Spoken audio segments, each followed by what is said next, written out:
नमस्कार, मैं मधु सिंह आप सभी का हार्दिक स्वागत करती हूँ। सबसे पहले आप सभी को नववर्ष की ढेरों शुभकामनाएं। आज हम सभी स्त्री दर्पण के फेसबुक पेज पर प्रख्यात लेखिका महाश्वेता देवी की जयंती के अवसर पर उपस्थित हुए हैं।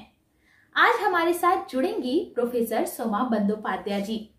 सबसे पहले मैं सोमा बंदोपाध्याय जी का हार्दिक स्वागत करती हूँ। इस बातचीत को शुरू करने के पहले मैं प्रोफेसर सोमा बंदोपाध्याय जी का एक संक्षिप्त परिचय आप सभी के समक्ष प्रस्तुत करना चाहूंगी। प्रोफेसर सोमा बंदोपाध्याय जी सेठ आनंदराम जयपुरिया कॉलेज, श्री शिक्षा यतन कॉलेज एवं कलकत्ता विश्वविद्यालय में लंबे समय तक अध्यापन से जुड़ी रहीं। वर्तमान में वे West Bengal teachers training education planning and administration की माननीय कुलपति के पद पर अपनी सेवाएं दे रही हैं। इसके अलावा वे संस्कृत कॉलेज एवं विश्वविद्यालय के कुलपति का अतिरिक्त पदभार भी संभाल रही हैं। अब तक उनकी 32 किताबें प्रकाशित हो चुकी हैं। सदी का शोक गीत फणीश्वरनाथ रेणु एवं ताराशंकर बंदोपाध्याय वंचितों के कथाकार, पूर्व की अपूर्व दस्तकें, विश्व कवि रविन्द्रनाथ टैगोर, रेस का घोड़ा, 1857 नवजागरण और भारतीय भाषाएं आदि उनकी प्रमुख एवं चर्चित रचनाएं हैं। आपने सृजनात्मक लेखन के साथ अनुवाद के क्षेत्र में काफी काम किया है। अब तक आपकी अनुवाद की लगभग 15 पुस्तकें प्रकाशित हो चुकी हैं। आपको अनुवाद के क्षेत्र में विशिष्ट योगदान देने के लिए हिंदी साहित्य का प्रतिष्ठित साहित्य अकादमी अनुवाद पुरस्कार भी प्राप्त हो चुका है। इसके अलावा प्रयाग साहित्य सम्मेलन सम्मान, मीरा स्मृति सम्मान, भाषा सम्मान, भारत सरकार की तरफ से राजभाषा गौरव सम्मान, बेस्ट शिक्षाविद अवार्ड आदि पुरस्कारों से सम्मानित किया गया है। आज स्त्री दर्पण के फेसबुक पेज पर आपको पाकर हम सभी बेहद गौरवान्वित महसूस कर रहे हैं। आपका एक बार पुनः अभिनंदन करते हुए इस बातचीत को शुरू करते हैं। मैम, आपसे मेरा पहला प्रश्न है कि प्रसिद्ध कथाकार महाश्वेता देवी एक लेखिका होने के साथ साथ एक सामाजिक कार्यकर्ता भी थी। उनका जीवन काफी संघर्षपूर्ण रहा है। आप इस बारे में कुछ बताइए। महाश्वेता अर्थात सरस्वती, तो हमारी आदरणीय महाश्वेता देवी जी सरस्वती हो या ना हो, लेकिन सरस्वती की वरदपुत्री अवश्य थी। वह संपूर्ण भारतवर्ष के साहित्य समाज की अभिमान है, गर्व है। साहित्य अकादमी, ज्ञानपीठ, पद्मश्री, पद्म विभूषण, बंग विभूषण, रमन मैग्सेसे, इन सारे पुरस्कारों से सम्मानित महाश्वेता देवी का जीवन काफी संघर्षों के बाद ही यहाँ तक पहुंचा। किशोर वय में ही मात्र 13 वर्ष की उम्र में पारिवारिक दायित्व उनके कंधों पर आ पड़ा। पिता नौकरी के कारण घूमते रहते, उनका तबादला होता रहता और भाई, बहन और माँ की देखरेख वह करती। पर पढ़ाई नहीं रुकी। शांति निकेतन पहले, फिर आशुतोष कॉलेज और फिर कलकत्ता विश्वविद्यालय से एमए। प्रख्यात रंगकर्मी विजन भट्टाचार्य, जिनसे उन्होंने बाद में विवाह किया, वो कम्युनिस्ट थे, पर घर चलाने के लिए महाश्वेता देवी को नौकरी करनी पड़ी, और वो भी किसकी? क्लर्क की, जो 1 वर्ष बाद चली भी गई। फिर उन्हें अभाव के कारण साबुन की बिक्री से लेकर ट्यूशन करके तक घर चलाना पड़ा। उसके बाद स्कूल की शिक्षिका की नौकरी मिली, पर जीवन संघर्ष ने उनके लेखकीय व्यक्तित्व करने में बड़ी भूमिका निभाई। जब वो पिछड़े जनजातियों के लिए काम करने लगी, तब उन्हें लगातार जो है अपने लिए नहीं, दूसरों के लिए, उनके लिए संघर्ष करना पड़ा। जल, जंगल और जमीन के हक के लिए लड़ने वाले शबर और संताल जाति के स्त्री पुरुषों के साथ उन्होंने कई कई रात और दिन बिताए और व्यवस्था के खिलाफ आवाज उठाई। जीवन के अंतिम दिन तक वो व्यवस्था को सुधारने में लगी रही। मैम, मेरा अगला प्रश्न है आपसे कि एक साक्षात्कार के दौरान महाश्वेता देवी ने कहा था कि हम सभी लेखकों को रोजमर्रा की जिंदगी को देखे सुने बिना लिखने का कोई अधिकार नहीं है। आप इस बात से कहां तक सहमत हैं? जी बिल्कुल सहमत हूँ। महाश्वेता देवी का संपूर्ण साहित्य उनके संघर्ष की गाथा है, और ये संघर्ष अपने लिए नहीं बल्कि समाज के उन कोटि कोटि असहाय, शोषित, पददलित, विमर्दित स्त्री पुरुषों के लिए उन्होंने लिखा था। शबर एवं संताल तथा स्त्री जाति की व्यथा कथा को ही तो उन्होंने अपने साहित्य में भाषा दी थी। और ये कथाएं वे कमरे में सुरक्षित 4 दीवारों के बीच सुरक्षित रहकर ठंडे जो है एसी चलाकर नहीं लिखती थी। वे उन जगहों पर जाकर तथ्य संग्रह कर बाकायदा लिखती थी। उनका जो अंतिम संग्रह था जरत कुमारी, उस संग्रह में 3 कहानियों ने मुझे बहुत ज़्यादा प्रभावित किया था। उन कहानियों के पढ़ने के बाद मैं रात रात तक सो नहीं पाई थी। ये कहानियाँ जो है ये प्राचीन भारत की उन कुप्रथाओं को लेकर है जो एक स्त्री को एक दिन के लिए भी मनुष्य बनने नहीं देती। उसके अधिकारों की बात तो दूर। 21वीं सदी के इस आधुनिक भारत के कुछ स्थानों पर ये कुप्रथाएं आज भी निभाई जाती है। और ये सच में, ये पढ़कर मुझे जितना आश्चर्य हुआ था, उससे भी आश्चर्य ये सोचकर हुआ था जब मुझे पता चला कि बाद में मैंने उनसे जब बात की थी एक साक्षात्कार के दौरान, तो उन्होंने बताया था कि वो खुद उन जगह पर गई थी। और आप समझ सकते हैं कि जहाँ पर ये इस तरह की कुप्रथाएं हैं, जैसे कि वेंकटासनी और नारियों में देवदासी प्रथा की बात की गई है, उसी तरह की कुछ और कुप्रथाएं जरत कुमारी सौबली में भी कही गई है। और ये प्रथाएं वास्तविक आज भी जो है निभाई जाती है। तो ये जब वो गई थी और इनके बारे में जब तथ्य वो संग्रह कर रही थी और उन औरतों से, उन स्त्रियों से वो मिलने की कोशिश उन्होंने की थी, तो कई बार उनके जीवन को भी जो है वो खतरा उनको जो है सामना करना पड़ा था। तो इसलिए वो कहती थी कि वो मानती थी। और मुझे लगता है कि कोई भी श्रेष्ठ लेखक या लेखिका यही कहेगा या कहेंगी कि लेखकों की जो रोज़मर्रा की ज़िंदगी को नज़दीक से देखे सुने बिना लिखने का कोई अधिकार है ही नहीं। क्योंकि केवल घर के अंदर, कमरों के अंदर सुरक्षित 4 दीवारी के बीच बैठकर जो कहानियाँ लिखी जाती है, शायद उनका वास्तविक ज़िंदगी से, यथार्थ से दूर दूर का संबंध नहीं होता है। बिल्कुल मैम, ऐसा माना जाता है कि महाश्वेता देवी का लेखन आंसू, पसीना और आग है। आपके विचार से ऐसा कहना कहाँ तक सही है? जी, मैं समझती हूँ ये एक सार्थक टिप्पणी है। सिर्फ मैं ही क्यों, उनके संघर्षमय जीवन और लेखन से जितने लोग परिचित हैं, वे सभी इस उक्ति से सहमत होंगे। सोने की चम्मच मुंह में लेकर उनका जन्म नहीं हुआ था।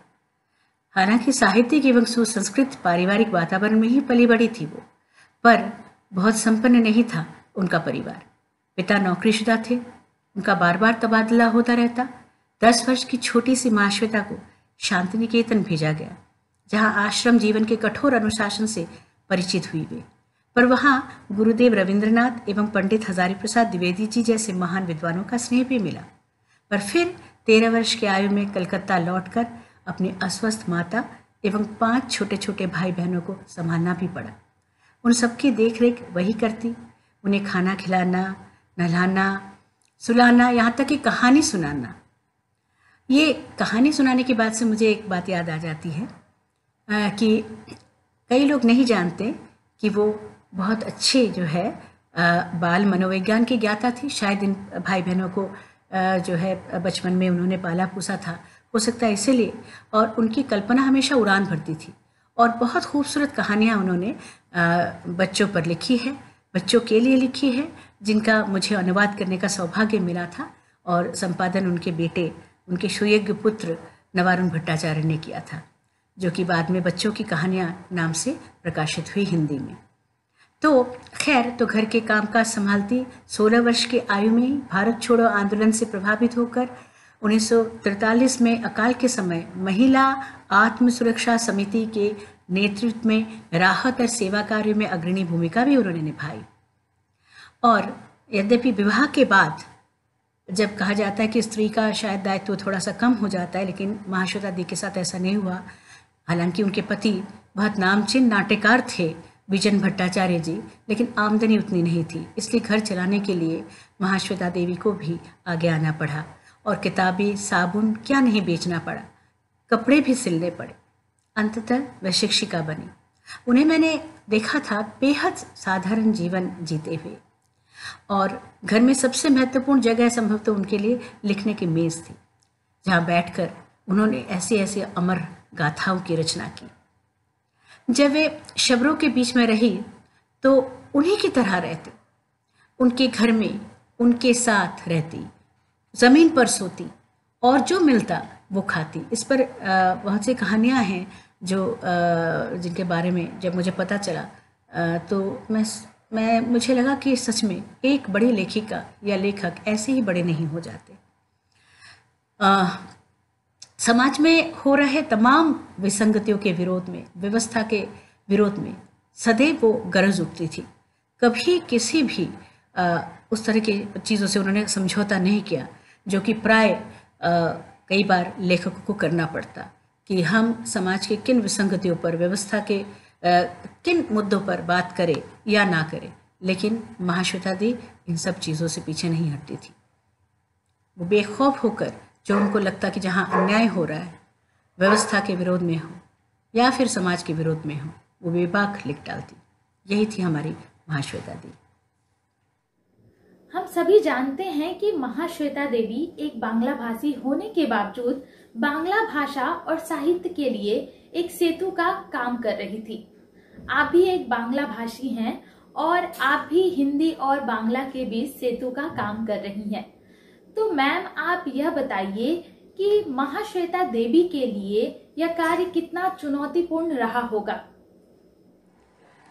महाश्वेता देवी केवल हिंदी और बांग्ला के बीच ही नहीं बल्कि तमाम भारतीय भाषाओं के बीच सेतु बनी हुई थी। उनका साहित्य प्राय हर भारतीय भाषा एवं कई कई विदेशी भाषाओं में भी अनुदित हो चुका है। और ये सच है कि वे बांग्ला, अंग्रेजी और हिंदी की अच्छी जानकार थी और उनके मन में हिंदी के साहित्यकारों के प्रति गहरी श्रद्धा थी। मैंने स्वयं कई कार्यक्रमों के दौरान मैं साक्षी रही इस बात की।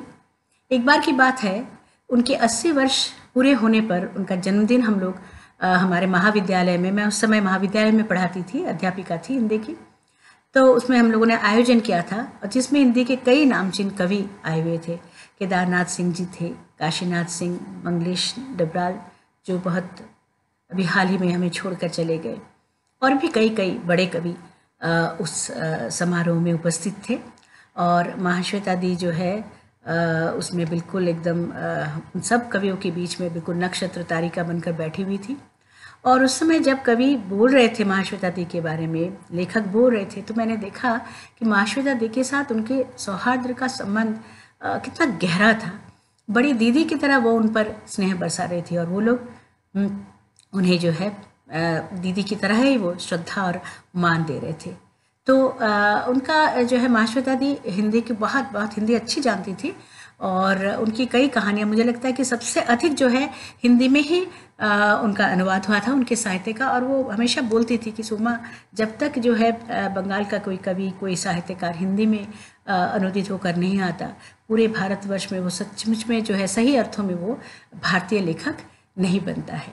तो हिंदी के प्रति उनके मन में बड़ी श्रद्धा थी। और मुझे अच्छी तरह से याद है कि मैं उन दिनों पहली बार उनसे मुलाकात उस समय हुआ था जब मैं एक किताब लिख रही थी और बांग्ला में लिख रही थी। बांग्ला ऑनर्स के एक पाठ्य पुस्तक की तैयारी हो रही थी जिसमें कि मैं हिंदी साहित्य के इतिहास पर मैं लिख रही थी और वो बांग्ला में शायद पहली किताब थी। और जब मैंने महाश्वेता दीदी से आग्रह किया कि आप मेरी इस किताब की भूमिका लिख देंगे, मैं उस समय क्या थी, एकदम नौसिखिया बस नई लिख रही थी, लेकिन उन्होंने मुझे इतना स्नेह दिया और इतना साहस दिया। और मुझे याद है उन्होंने कहा था कि जो है हम विदेशी भाषाओं के प्रति, अपनी भूमिका में भी उन्होंने ये बात लिखी थी कि हम लोग विदेशी भाषाओं के साहित्य के बारे में बहुत जानकारी रखते हैं, बहुत रुचि लेकर पढ़ते हैं और क्या क्या लिखा जा रहा है हाल में, इन सब की भी जानकारी रखते हैं। लेकिन हम में से कितने लोग हैं कि हमारे पड़ोसी साहित्य में, पड़ोसी हमारे जो है हमारे प्रतिवेशी साहित्य, उनके बारे में हम लोग कितना जानते हैं? जानते ही नहीं, हमारे मन में कोई आग्रह नहीं है। तो सोमा जो है वो उम्र में नवीन है, छोटी है, लेकिन वो ये काम कर रही है तो मेरा उसको बहुत बहुत स्नेह और बहुत शुभकामनाएं, बहुत आशीर्वाद। तो वो भूमिका जो है वो मेरे लिए आजीवन जो है एक अमूल्य निधि बनकर मेरे साथ रहेगी। आज भी जब मैं महाश्वेता देवी की उस भूमिका को मैं पढ़ती हूँ तो मेरी आंखें अनायास भर आती है। बड़ा विशाल हृदय था उनका। मैम, जैसा कि हम सभी जानते हैं कि आज साहित्य में विमर्शों का दौर है और आज स्त्री विमर्श, दलित विमर्श, किसान विमर्श और आदिवासी विमर्शों की बात कही जाती है। इन विमर्शों के आलोक में महाश्वेता देवी के साहित्य को आप किस रूप में देखती हैं? जी, मैं तो समझती हूँ कि महाश्वेता देवी के साहित्य में इन सभी विमर्शों का समावेश हो गया है। कौन सी समस्या ऐसा है जो इन विमर्शों से जुड़ा हुआ है और जिस समस्या का वर्णन महाश्वेता देवी के साहित्य में नहीं हुआ है? सिर्फ समस्या ही क्यों, उसके समाधान की भी बात वो करती है। और यहीं पर महाश्वेता देवी अलग है। वो न केवल एक बेहद संवेदनशील कथाकार थी, वरन भारत की प्रमुख सामाजिक कार्यकर्ताओं में से एक थी, जिनका हृदय समाज के शोषित एवं वंचित तबके के लिए सदैव द्रवित रहता था। विशेषकर स्त्री, दलित, आदिवासी, किसान, इन सभी वर्गों की समस्याओं को बहुत करीब से उन्होंने देखा था, उन्हें समझा था और लगातार सुलझाने की कोशिश में रहती, कभी लेखन के द्वारा तो कभी सामाजिक कार्यकर्ता बन। और वो बार बार कहती कि मैं अपना लेखन घर में बैठकर नहीं करती, बल्कि बाहर जाकर लोगों से मिलने के बाद ही करती हूँ। तो कई कई दिन तक वो उन शोषितों और दलित लोगों के बीच में रहती थी और रहकर बल्कि उनकी उस जिंदगी को खुद जीने की कोशिश करती। शबर और संथाल जनजाति के लिए उनके जो सेवामूलक कार्य है, उनसे भला कौन परिचित नहीं है। बहुत कम लोग जानते हैं कि वे एक बहुत अच्छी पत्रकार भी थी। उनके संपादन में वर्तिका पत्रिका उनकी मृत्यु से पूर्व तक छपती रही। उन्होंने तो कई लेखकों को बनाया है, कई नए लेखकों को उन्होंने जो है चांस दिया है, उन्हें मौका दिया है। स्त्री अधिकारों, दलितों तथा आदिवासियों के हितों के लिए जूझते हुए कई बार उन्हें व्यवस्था से संघर्ष करना पड़ा, तकलीफें सहनी पड़ी, पर उन्होंने कभी परिस्थितियों से समझौता नहीं किया। उनका संपूर्ण साहित्य ही उनकी संघर्ष की गाथा है। मुझे याद है कि एक बार वो, और ये कई लोग जानते हैं इस घटना के बारे में, कि एक बार वो शबरों के साथ जंगल में उन्हीं के जो है बस्ती में रह रही थी और तब उन्होंने देखा, ये एकदम पहले की बात है, जब वो शबरों से जुड़ी थी पहली बार, तो वो जब वो वहाँ पर गई तो देखने लगी कि कितने दरिद्र थे। उसकी उन्हें कल्पना तक नहीं थी। ये कहानी करीब मतलब बंगाल के सभी लोग जानते हैं कि एक बार ऐसा हुआ था कि उन्होंने देखा सभी लोग ज़मीन पर बैठकर खा रहे थे, वो भी ज़मीन पर बैठ गई और सिर्फ खाने के लिए भात था उस आदिवासी परिवार में, और वो भात परोस रही थी उसकी पत्नी। और तब महाश्वेता दी ने कहा कि क्या थोड़ा सा नमक मिलेगा? तब उस आदिवासी ने कहा था कि माँ, तू अपने आंखों के आंसू से जो है भात सान कर खा। तो ऐसे लोगों के साथ इस तरह से जो है वो जुड़ी थी, इसीलिए शायद उनके दुख, उनकी तकलीफ को उन्होंने इतने अच्छी तरह से जाना और उनके लिए उन्होंने आजीवन काम किया, आजीवन संघर्ष किया। मैम, मेरा एक प्रश्न यह भी है कि महाश्वेता देवी की रचनाओं को पढ़कर जो पाठक हैं वो उनसे बहुत ही आसानी से जुड़ जाते हैं, तो ऐसे में उनकी भाषा के बारे में कुछ बताएं। और उनके साहित्य की खास विशेषता ये थी कि उनकी भाषा बड़ी ज़मीनी भाषा थी, यानी मिट्टी की भाषा। उनकी कहानी के कई पात्र, जैसा कि मैंने कहा कि वो वास्तव में वो पात्र थे और कुछ तो आज भी जीवित है। तो वो जो है बंगाल के अलग अलग स्थानों में अलग अलग बोलियां हैं जो साहित्यिक बांग्ला भाषा से बहुत अंतर है। बिल्कुल जिस तरह से हमारी हिंदी की बोलियां हमारी संस्कृत निष्ठ शुद्ध जो खड़ी बोली है उससे थोड़ा सा अलग है, उसी तरह से लेकिन महाश्वेता जी क्या करती थी, जिन पर लिखती थी, जब शबर पर लिखती थी, जब संताल जनजाति पर लिखती थी, जब किसी खास जगह की एक खास जाति की कहानी वो लिखती थी, उन पर लिखती थी, तो वो वही की जो है बोलियों का प्रयोग करती थी। इसीलिए उनकी कहानियाँ भी बहुत ख़ास हो जाती थी। और यही से पता चलता है कि वो मतलब शबरों से और उन जनजातियों से वो कितना प्यार करती थी कि उनकी भाषा को उन्होंने बदलने की कोशिश नहीं की। उनको लगा कि उनकी गाथा उनकी ही भाषा में बोलनी चाहिए। तो ये एक बहुत खासियत थी। और मुझे, हालांकि मैं उनकी अनुवादिका थी, मैंने उनकी कहानियों का, बच्चों की कहानियाँ जिस तरह से मैंने अनुवाद किया, मैंने उनके जो उन्होंने बड़ों के लिए, सबके लिए जो कहानियाँ लिखी थी, उनका भी मैंने अनुवाद किया, खासकर जरत कुमारी का। तो तब कई बार मुझे बड़ी असुविधा का सामना करना पड़ता था, क्योंकि इस तरह की बोलियों का अनुवाद करना बहुत कठिन होता है, पर मैंने कोशिश की है।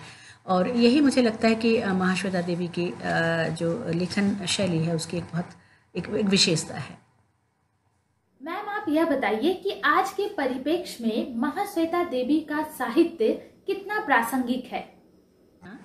वर्तमान जगत में महाश्वेता देवी का साहित्य अत्यधिक प्रासंगिक है।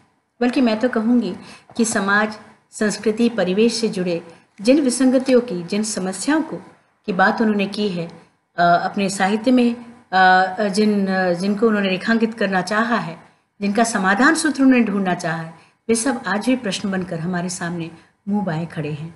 दलित या दरिद्र पर होने वाले अत्याचार, वर्ग भेद, जाति भेद, बेकारी, स्त्री के साथ होने वाले अन्याय, समाज में फैली कुप्रथाएं, अन्य सामाजिक विषमताएं, ऐसे अनगिनत विषय जिनकी वह सफल चितेरी थी, आज भी प्रासंगिक है। तभी तो आज एक और महाश्वेता की हमें अत्यधिक आवश्यकता है। बिल्कुल मैम, आज हम देख रहे हैं कि बड़ों के लिए साहित्य में काफी कुछ लिखा जा रहा है, लेकिन बच्चों के लिए काफी कम जगह है। तो ऐसे में महाश्वेता देवी के बाल साहित्य को आप किस रूप में देखती हैं?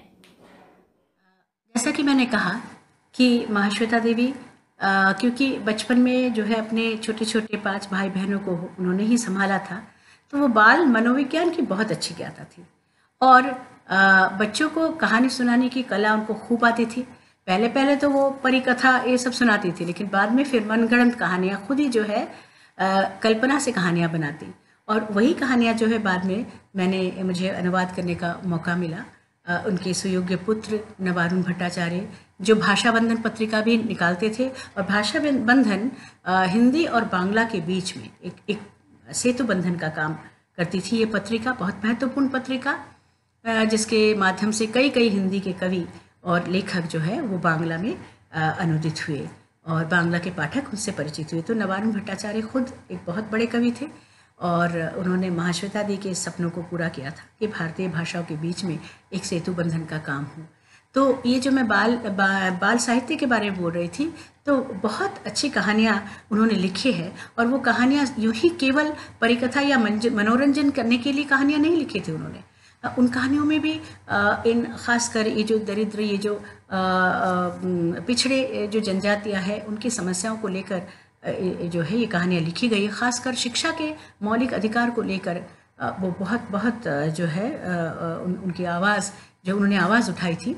और ऐसी कहानियाँ हैं वह लड़का, लोधा और शबर जाति के जो बच्चे हैं वो प्राय स्कूल नहीं जा पाते, जंगल में रहते हुए अपनी ज़मीन, अपनी जो है हक के लिए लड़ते, अपने अधिकारों के लिए लड़ते उनके पास ये समय ही नहीं रहता, और ना तो उनके पास ये जानकारी है कि उनके बच्चे भी स्कूल जा सकते हैं। हालांकि अब तो जो है वो जा रहे हैं, लेकिन महाश्वेता दी के इसमें जो है बहुत बड़ी भूमिका थी। तो उन्होंने वो कहानियाँ, मैं सिर्फ कुछ पंक्तियाँ जो है कि कैसे वो बच्चों की कहानियाँ, वो जो कहानियाँ उन्होंने बड़ों के लिए लिखी सब लोग जानते हैं, लेकिन बच्चों की कहानियों से शायद लोग कम परिचित हैं। तो मैं यहाँ पर सिर्फ ये जो है ये पुस्तक थी कि ये मैं दिखा रही हूँ आपको, बच्चों की कहानियाँ, और नवारुण भट्टाचार्य जी ने इसका प्रकाशन किया था और मुझे इसका अनुवाद करने का सौभाग्य मिला। मैं शुरू में 2-3 कुछ एक पंक्तियाँ पढ़ देती थी, इसी से आपको पता चल जाएगा कि इन पिछड़ी जनजातियों के बच्चों को शिक्षा मिले, इसका उन्हें कितना ज़्यादा जो है इसकी चिंता थी, और उन्होंने इस पर काम भी खूब किया। वह लड़का, इस लड़की को लेकर मैं क्या करूँ? ना मैं कुछ कर सकती हूँ, ना उसकी माँ कुछ कर सकती है। लड़के का नाम है रतन भक्ता लोधा जात का लड़का है। उसके गांव में ही एक प्राथमिक स्कूल है, पर लोधाओं के लड़के वहां कभी पढ़ने नहीं जाते। अरे बाप रे बाप, लोधा का बेटा पढ़ेगा तब तो बाबुओं का पारा चढ़ना जाएगा। इस कितना शौक है। हाँ, तुम लोगों के घर के बच्चे पढ़ने जाएंगे तो फिर हमारी गौओं की देखभाल कौन करेगा? मास्टर भी आंखें तरेर कर बोलेगा, इस कौआ चला मोर की चाल। क्यों रे, पढ़ने का शौक आहे पाल लिया? जा जा जाके गौओं की देखभाल कर, बगीचे का काम कर, पढ़कर तुम लोगों का भला क्या होगा। तो ये थी महाश्वेता देवी। महाश्वेता देवी के लेखन के साथ साथ उनका जीवन भी काफी वैविध्यपूर्ण रहा है। ऐसे में आपके साथ अगर कोई संस्मरण हो तो बताएं। जीवन में काफी संघर्ष करना पड़ा था उन्हें, इसलिए उनके व्यक्तित्व में कठोरता एवं कोमलता दोनों का समावेश था। एक और बहुत ममतामय और दूसरी ओर आवश्यकता पड़ने पर बहुत कठोर। उनका ममतामयी जो रूप था उसे देखने के कई बार जो है मुझे अवसर मिला। मैं जब उनके घर में किसी काम से जाती तो मैं देखती कि कई लोग उनसे मिलने आते, जिनमें असहाय, शोषित, दलित लोग अधिकतर होते थे, और वो उनकी पूरी जी जान से उनकी सहायता में जुट जाती। कई बार मैंने उन्हें कई बार डॉक्टरों की आवश्यकता पड़ती, मरीजों को उनके पास भेजना। कई बार जो है किसी को कहीं पर एडमिशन नहीं मिलता, उनके लिए चिट्ठी लिख देना। कई बार जो है नए लेखक आते जिनकी रचनाएं शायद कहीं नहीं छप रही थी, उन्हें एक अवसर प्रदान करना। इस तरह के तमाम काम, और बहुत व्यस्त रहती थी, लेकिन कितने सीधे साधे जीवन वो जीती थी। अक्सर मैं उनको देखती थी कि एक नाइटी पहनकर ही वो अपना जो है काम में लगी हुई है। उनके जो लिखने का टेबल था, मेज़, वो उन्हें, मुझे लगता है कि सबसे अधिक प्रिय जगह थी उनके लिए। बहुत कम ऐसा हुआ है कि जब मैं जाकर मैंने उन्हें लिखते हुए नहीं देखा। तो उनकी कई तस्वीरें जो है, जो उस समय मैंने खींची थी, मेरी बेटी को लेकर कई बार जाती थी मैं। मुझे याद है, आपने संस्मरण की बात की तो मुझे ऐसा एक पल याद आ रहा है कि हर बार 14 जनवरी को उनके जन्मदिन से पहले मैं जाती थी। कई बार जन्मदिन के समय भी जाना होता था, लेकिन उस समय वो बहुत लोगों से घिरी हुई होती थी, इसलिए अक्सर मैं 13 जनवरी को जाती थी शाम को। बिटिया मेरे साथ जाती थी और वो बहुत छोटी थी तब। वो अपने हाथों से एक कार्ड बनाकर ले जाती थी, और महाश्वेता देवी को बच्चों से बहुत प्यार था। खासकर मेरी बेटिया को वो बहुत, उनका स्नेह और आशीर्वाद मिला। और जब तक जीवित थी, उनके 2 साल तक तो वो बहुत अस्वस्थ रही। उससे पहले तक जो है मेरी बेटी को लेकर मैं जाती थी और उन्हें वो कार्ड देकर आती थी, और उन्हें बहुत अच्छा लगता था। और एक बार की बात मुझे, जो मैं बहुत ही भाग्यशाली थी कि उनके साथ कुछ वक्त बिताने का मुझे सौभाग्य प्राप्त हुआ। उन्होंने मेरे किताब की भूमिका लिख दी, उनके साहित्य का अनुवाद करने का मौका मुझे मिला। और एक बार मुझे याद है कि वो शबर मेले के साथ बहुत ज़्यादा जुड़ी हुई थी। उन्हीं के आग्रह पर इस मेले का आयोजन किया जाता प्रतिवर्ष, और उसमें शबरों के लिए उनके द्वारा बनाए गए जो सामग्रियाँ थी, साड़ियाँ, काथा स्टिच की साड़ियाँ और घर गृहस्थी की चीज़ें, वो सब जो है उस मेले में बिक्री होती थी। तो एक बार उन्होंने मुझे एक साड़ी भिजवाई थी। वो मेरे कॉलेज के दिनों, मैंने कहा कि मैं महाविद्यालय में पढ़ा रही थी, तो पास ही जो है वो मेला लगा हुआ था मैदान में। तो एक साड़ी लेकर एक व्यक्ति आया और कहा कि महाश्वेता दी ने भेजा है, और उन्होंने मुझे कहा था कि शोमा, इस साड़ी को तुम लो, काथा स्टिच की साड़ी, वो आज तक मेरे पास है, इसे तुम लो, इनकी तुम मदद करो। तो इतना उनके दिल में इतना प्यार था उन दरिद्र असहाय जनजातियों के प्रति। उनके हर जो है चीज़ से वो जुड़ी हुई थी। तो वो एक घटना थी कि मुझे याद है। और दूसरी घटना, वो मुझे बहुत, आज भी मुझे जो है बहुत ज़्यादा प्रभावित करती है। और महाश्वेता दी की जो शख्सियत थी, वो मैंने जो कहा ना कि बहुत कोमल थी और कठोर भी थी एक साथ ही। तो एक बार मुझे इसका परिचय मिला था। एक बार वो बहुत स्वाभिमानी थी। वो एक बार क्या हुआ था कि एक कार्यक्रम हो रहा था, शायद किसी पुस्तक का विमोचन का कोई एक जो है प्रोग्राम था, और महाश्वेता दी मंच पर उठ रही थी। तो मैं गई थी, दौड़ कर गई, और मैंने उनको जो है हाथ पकड़कर उठाने की कोशिश की। लेकिन वो तुरंत बोली नहीं नहीं नहीं नहीं, एकदम बिल्कुल मेरा हाथ नहीं पकड़ना, मैं खुद उठूंगी, एकदम छेड़े दो, छोड़ो मुझे, मैं खुद उठूंगी। तो इतने स्वाभिमानी थी, और जब तक उनमें दम था, जब तक उनमें जो है वो ताकत थी, वो किसी की कभी जो है किसी तरह की सहायता, किसी तरह की इस तरह के जो है खासकर जो है अगर कोई हाथ बढ़ाकर उनको जो है उठाने या फिर बिठाने में कोई मदद करता तो वो उन्हें बिल्कुल भी अच्छा नहीं लगता था। वो कहती थी नहीं, मैं खुद ही जो है मैं उठ कर जाऊँगी। तो इस तरह के स्वाभिमानी व्यक्तित्व था उनका। और मैं तो यही कहूँगी कि उनकी तरह जो है प्रज्ञा और प्रतिभा का जिस तरह से समन्वय उनमें था, वो बहुत कम लेखकों में को कम साहित्यकारों में देखने को मिलता है। वो हमारे लिए सदैव जो है एक प्रेरणा बनकर रहेंगी।